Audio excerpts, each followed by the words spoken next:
जय हिंद दोस्तों, नमस्कार। डेली रीड बुक में आप सभी का स्वागत है। आप सभी कैसे हैं और आपकी स्टडी कैसी चल रही है? मुझे उम्मीद है कि आप सभी अच्छे होंगे और आपकी स्टडी भी अच्छी तरह से चल रही होगी। आज हम लोग इस वीडियो में बायोलॉजी के एक चैप्टर रक्त परिसंचरण तंत्र यानी ब्लड सर्कुलेटरी सिस्टम, इससे संबंधित जो भी प्रश्न बनते हैं आज इस वीडियो में कवर करेंगे। और जो भी प्रश्न बनते हैं का मतलब है कि जो भी इम्पॉर्टेंट प्रश्न बनते हैं जो एग्ज़ाम में बार बार पूछे जाते हैं उसे ही पढ़ेंगे, क्योंकि हमको इतना पढ़ना होता है। अगर फालतू का चीज़ पढ़ेंगे तो सिलेक्शन होना मुश्किल हो जाएगा, इसलिए उतना ही हमें पढ़ना है जितना पूछा जाता है। तो चलिए स्टार्ट करते हैं। अगर चैनल पर नए हैं तो सब्सक्राइब निश्चित रूप से कर लीजिए। अगर नहीं कीजिएगा तो कोई बात नहीं, पहले वीडियो को देख लीजिए, उसके बाद चैनल के बारे में जान लीजिएगा। प्लेलिस्ट के से और सारे वीडियो को कुछ देख लीजिएगा। अच्छा लगेगा तो सब्सक्राइब कर लीजिएगा, नहीं लगेगा तो नहीं कीजिएगा। तो चलिए स्टार्ट करते हैं। मानव शरीर में कौन सी रक्त कोशिकाएं संक्रमण से शरीर की रक्षा करती हैं? तो इसका आंसर होगा श्वेत रक्त कणिकाएं। इसको कहते हैं WBC यानी वाइट ब्लड कॉर्पसल्स। किस रक्त समूह का व्यक्ति सर्वदाता होता है? तो रक्त समूह O का व्यक्ति यूनिवर्सल डोनर होता है, ये सभी को रक्त दान दे सकता है। हीमोग्लोबिन मानव रक्त में पाया जाने वाला पदार्थ है जिसका प्रमुख कार्य ऑक्सीजन का परिवहन करना है। तो ऑक्सीजन का परिवहन कौन करता है? हीमोग्लोबिन करता है। और एक बात और, हीमोग्लोबिन में कौन सी धातु पाई जाती है? तो हीमोग्लोबिन में लोहा धातु पाई जाती है यानी Fe। और हीमोग्लोबिन का कार्य है ऑक्सीजन का परिवहन करना। वृद्ध व्यक्ति का रक्तदाब समानता बढ़ जाता है। वृद्ध व्यक्ति का रक्तदाब समानता ब्लड प्रेशर बढ़ जाता है। एक सामान्य व्यक्ति के रक्त का औसत pH मान कितना होता है? तो 7.35 से 7.45 तक होता है और जनरली प्रश्न में रहता है 7.4। याद रखना है। रक्त समूहों के खोजकर्ता कौन थे? तो रक्त समूहों के खोजकर्ता थे कार्ल लैंडस्टीनर। रक्त समूह के खोजकर्ता कौन थे? कार्ल लैंडस्टीनर थे। RH कारक का नाम किस जंतु से संबंधित है? तो यह संबंधित है बंदर से। रीसस मकाका नामक बंदर से RH फैक्टर लिया गया है। AB रक्त वर्ग का व्यक्ति किसी भी रक्त वर्ग के व्यक्ति का रक्त ले सकता है, इसलिए इन्हें सार्वभौमिक प्राप्तकर्ता कहा जाता है। AB रक्त वर्ग का व्यक्ति किसी भी रक्त वर्ग के व्यक्ति का रक्त ले सकता है, इसलिए इन्हें सार्वभौमिक प्राप्तिकर्ता यानी यूनिवर्सल रिसीवर कहा जाता है। श्वेत रुधिर कणिकाओं का प्रमुख कार्य है शरीर की प्रतिरक्षा। श्वेत रुधिर कणिकाओं का प्रमुख कार्य है शरीर की प्रतिरक्षा। रुधिर के जमने में किस खनिज की आवश्यकता होती है? तो कैल्शियम की आवश्यकता होती है रुधिर की जमने में। लाल रक्त कणिकाएं शरीर के किस अंग में नष्ट होती हैं? तो प्लीहा में नष्ट होती हैं। RBC कहाँ नष्ट होती हैं? तो प्लीहा में नष्ट होती हैं। मनुष्य का औसत रक्तचाप कितना होता है? तो 120/80 mmHg। रक्त किस प्रकार का ऊतक है? तो तरल संयोजी ऊतक है। रक्त तरल संयोजी ऊतक है। यदि एक पिता का रक्त वर्ग A और माता का रक्त वर्ग O है तो उनकी संतान रक्त वर्ग कौन सा हो सकता है? A अथवा O, दोनों में से कोई हो सकता है। रुधिर प्लाज्मा में प्रतिरक्षी प्रोटीन्स किसके कारण निर्मित होते हैं? तो ये होते हैं लिम्फोसाइट के कारण। रुधिर प्लाज्मा में प्रतिरक्षी प्रोटीन्स किसके कारण निर्मित होते हैं? तो लिम्फोसाइट के कारण। दिल का दौरा पड़ने के पहले घंटे को किस नाम से जाना जाता है? Golden hour. दिल का दौरा पड़ने के पहले घंटे को किस नाम से जाना जाता है? गोल्डन आवर के नाम से जाना जाता है। मनुष्य के शरीर में रक्त का दाब कितना होता है? तो वायुमंडलीय दाब से अधिक होता है। मनुष्य के शरीर में रक्त का दाब कितना होता है? तो वायुमंडलीय दाब से अधिक होता है। अगला प्रश्न है, रुधिर में श्वेत रक्त कणिकाओं की अत्यधिक मात्रा में उपस्थिति को किस नाम से जाना जाता है? तो इसको कहते हैं ल्यूकेमिया अथवा रक्त कैंसर। रुधिर में श्वेत रक्त कणिकाओं की अत्यधिक मात्रा में उपस्थिति किस रोग के नाम से जाना जाता है? तो ल्यूकेमिया यानी रक्त कैंसर के नाम से जाना जाता है। इंसुलिन नामक हार्मोन का मुख्य कार्य रक्त में शर्करा की मात्रा का नियंत्रण करना है। इंसुलिन नामक हार्मोन का मुख्य कार्य रक्त में शर्करा की मात्रा का नियंत्रण करना है। रक्त में शर्करा की मात्रा का नियंत्रण कौन करता है? तो इंसुलिन करता है। और इंसुलिन क्या है? ये एक हार्मोन है। रक्त में ग्लूकोज का स्तर किसमें व्यक्त किया जाता है? तो मिलीग्राम प्रति डेसीलीटर में। रक्त में ग्लूकोज का स्तर किसमें व्यक्त किया जाता है? तो मिलीग्राम प्रति डेसीलीटर में व्यक्त किया जाता है।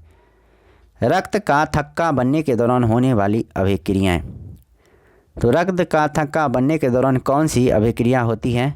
तो थ्रोम्बोप्लास्टिन प्लस प्रोथ्रोम्बिन और कैल्शियम के मिलने से थ्रोम्बिन बनता है। उसके बाद थ्रोम्बिन फाइब्रिनोजीन से अभिक्रिया कर फाइब्रिन का निर्माण करता है और फाइब्रिन रुधिराणु से अभिक्रिया कर रक्त का थक्का बना देता है। तो एक बार फिर से देख लीजिए कि रक्त का थक्का बनने में किस क्रिया का सबसे पहले थ्रोम्बोप्लास्टिन प्रोथ्रोम्बिन और कैल्शियम से अभिक्रिया कर थ्रोम्बिन बनाता है। जब यह थ्रोम्बिन बन जाता है तो थ्रोम्बिन फाइब्रिनोजेन से अभिक्रिया कर फाइब्रिन बनता है। तो फाइब्रिन रुधिराणु से अभिक्रिया करके रक्त का थक्का बना देता है। तो ये प्रक्रिया होता है यहाँ से यहाँ, यहाँ से यहाँ, फिर यहाँ, यहाँ, यहाँ। ठीक, तो इस प्रकार याद रखना है आपको। जैविक प्रक्रिया को तेज करने में कौन सा पदार्थ उत्तरदायी होता है? तो एंजाइम उत्तरदायी होता है। जैविक प्रक्रिया को तेज करने में एंजाइम उत्तरदायी होता है। प्रतिजन एक ऐसा पदार्थ है जो प्रतिरक्षी के निर्माण को उद्दीपित करता है तथा इसकी मुख्य विशेषता प्रतिरोधियों के निर्माण को प्रेरित करता है। प्रतिजन यानी एंटीजन। रक्त को हृदय तक पहुंचाने वाली धमनियाँ क्या कहलाती है? तो हृदय धमनियाँ कहलाती है। रक्त को हृदय तक पहुंचाने वाली धमनियाँ हृदय धमनियाँ कहलाती है। लाल रक्त कणिकाएं मुख्यतः कहाँ बनती हैं? तो अस्थि मज्जा में बनती है लाल रक्त कणिकाएं। प्लाज्मा में जल का प्रतिशत कितना होता है? तो लगभग 90% होता है। प्लाज्मा में जल का प्रतिशत लगभग 90% होता है। स्टार्च के जल अपघटन से कौन सा एंजाइम बनता है? तो एमाइलेज बनता है। स्टार्च के जल अपघटन से कौन सा एंजाइम बनता है? तो एमाइलेज बनता है। अगला प्रश्न है, रक्त का थक्का यानी ब्लड क्लॉटिंग बनने में फाइब्रिनोजीन का फाइब्रिन में परिवर्तन थ्रोम्बिन एंजाइम के कारण होता है। हृदय की धड़कन नियंत्रित करने के लिए क्या आवश्यक है? तो सोडियम आवश्यक है। हृदय की धड़कन नियंत्रित करने के लिए क्या आवश्यक है? तो सोडियम आवश्यक है। एंजाइम एक प्रकार का है जैव उत्प्रेरक। एंजाइम एक प्रकार का बायोकैटेलिस्ट है। एक धड़कन या हृदय की एक आवृत्ति में लगभग कितना समय लगता है? तो 0.8 सेकेंड लगता है। रक्त दाब का नियंत्रण किस ग्रंथि के द्वारा होता है? अधिवृक्क ग्रंथि के द्वारा होता है। रक्त दाब का नियंत्रण किस ग्रंथि के द्वारा होता है? अधिवृक्क ग्रंथि के द्वारा होता है।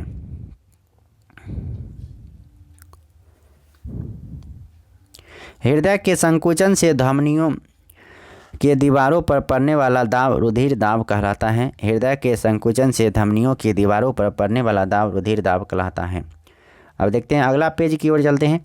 अत्यधिक ऊंचाई पर जाने पर मानव शरीर में लाल रक्त कणिकाओं की संख्या पर क्या प्रभाव पड़ता है? तो लाल रक्त कणिकाओं की संख्या में वृद्धि हो जाती है अत्यधिक ऊंचाई पर चढ़ने पर, यानी पहाड़ पर चढ़ने पर, ऊंचे बिल्डिंग पर चढ़ने पर। एनीमिया रोग किस पोषक पदार्थ की कमी के कारण होता है? तो फोलिक एसिड। एनीमिया रोग किस पोषक पदार्थ की कमी के कारण होता है? तो फोलिक एसिड की कमी के कारण होता है। मानव शरीर की सबसे लंबी शिरा कौन सी है? तो ग्रेट सेफिनस शिरा यह कहाँ उपस्थित होती है? तो पैर में उपस्थित होती है। ग्रेट सेफिनस शिरा, जो कि मानव शरीर की सबसे लंबी शिरा होती है। रक्त कैंसर यानी ब्लड कैंसर को होता है जब श्वेत रक्त कण की संख्या 12,000 पर सीसी हो जाती है। सीसी का अर्थ क्यूबिक कैपेसिटी।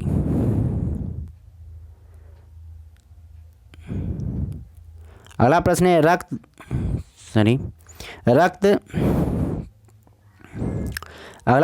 रक्त दाब के उपचार में किस कणिकाओं पौधों का प्रयोग किया जाता है? तो इसका आंसर होगा सर्पगंधा। रक्त दाब के उपचार में सर्पगंधा का प्रयोग किया जाता है। मानव शरीर की सबसे बड़ी धमनी कौन सी है? तो महाधमनी है। मानव शरीर की सबसे बड़ी धमनी महाधमनी। किस अंग को मानव शरीर का रक्त बैंक कहलाता है? किस अंग को मानव शरीर का रक्त बैंक कहा जाता है? तो प्लीहा का कहा जाता है। रक्त दाब मापने के लिए किस उपकरण का प्रयोग किया जाता है? तो इसका आंसर होगा स्फिग्मोमाइनोमीटर। रक्त दाब मापने के लिए किस उपकरण का प्रयोग किया जाता है? स्फिग्मोमाइनोमीटर का प्रयोग किया जाता है। अशुद्ध रक्त का प्रवाह हृदय। अशुद्ध रक्त का प्रवाह कहाँ से कहाँ होता है? तो पहले हृदय से महाधमनी में जाता है, महाधमनी से धमनिया में, और धमनिया से धमनिकाएँ में, उसके बाद कोशिकाएं अंग में जाता है। अगला प्रश्न है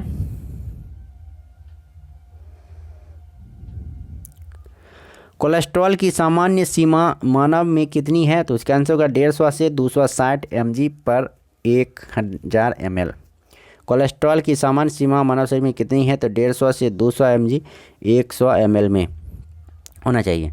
रक्त समूह AB को सार्वभौमिक ग्राही क्यों माना जाता है? क्योंकि रक्त समूह में प्रतिरक्षी नहीं पाए जाते हैं।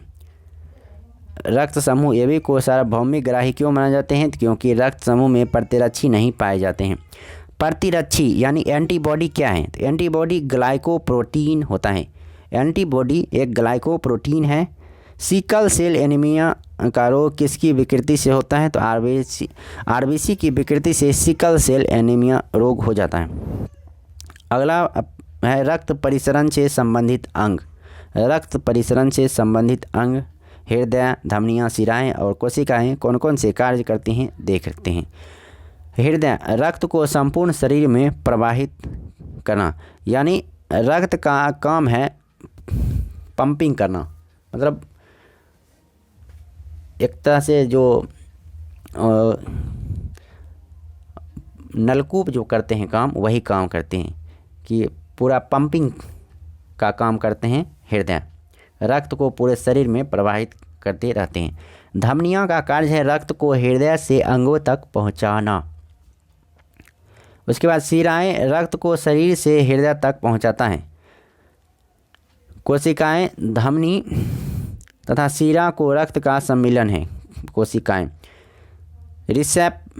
रिसेरपिन नामक औषधि का प्रयोग किस लिए किया जाता है? तो इसका आंसर उच्च दाब को कम करने में किया जाता है।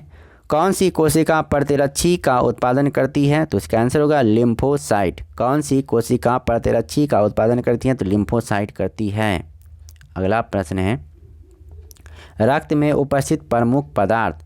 तो रक्त प्लाज्मा हल्के पीले रंग का तरल पदार्थ होता है। रक्त प्लाज्मा एल्बुमिन ऑस्मोटिक दाब स्थापित करता है। ग्लोब्यूलिन संक्रमण रोगों से रक्षा करता है। फाइब्रिनोजन रक्त का स्कंदन करता है।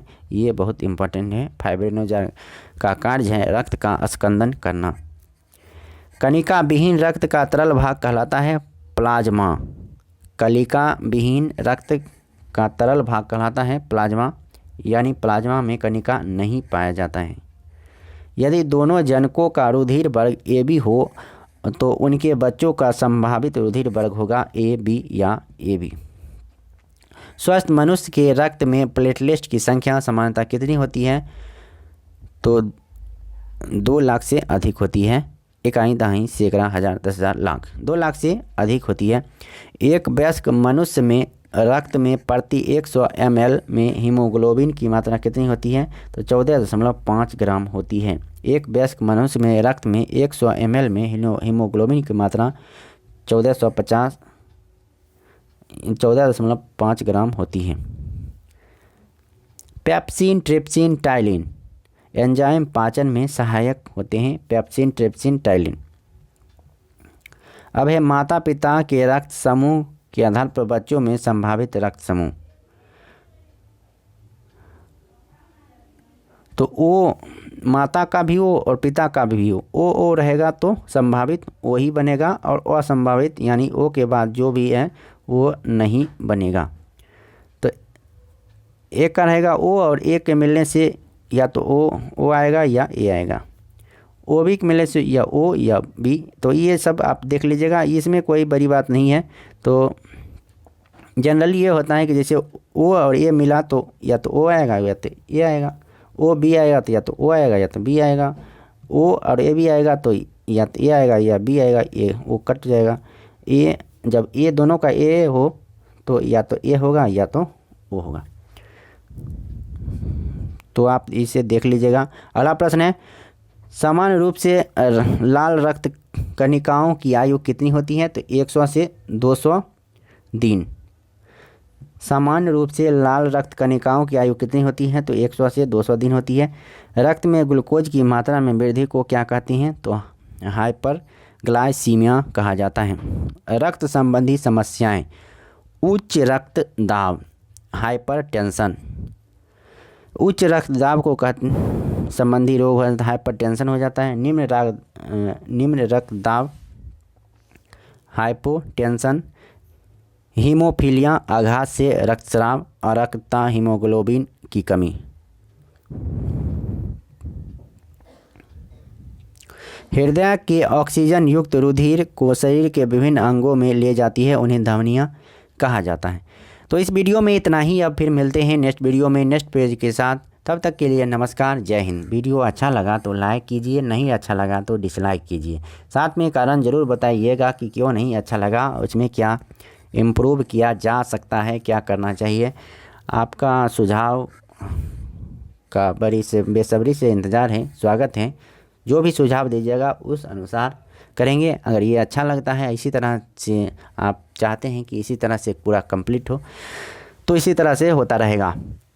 और शेयर करना तो ना भूलिए, क्योंकि आपको अभी आपकी जिम्मेदारी है कि इस परिवार को, इस चैनल को ग्रो करना, आगे बढ़ाना, ताकि हम आपके लिए कुछ बेहतर कर सकें, कुछ ज़्यादा कुछ कर सकें। तो इसके लिए कुछ तो इनकम का सोर्स होना ही चाहिए।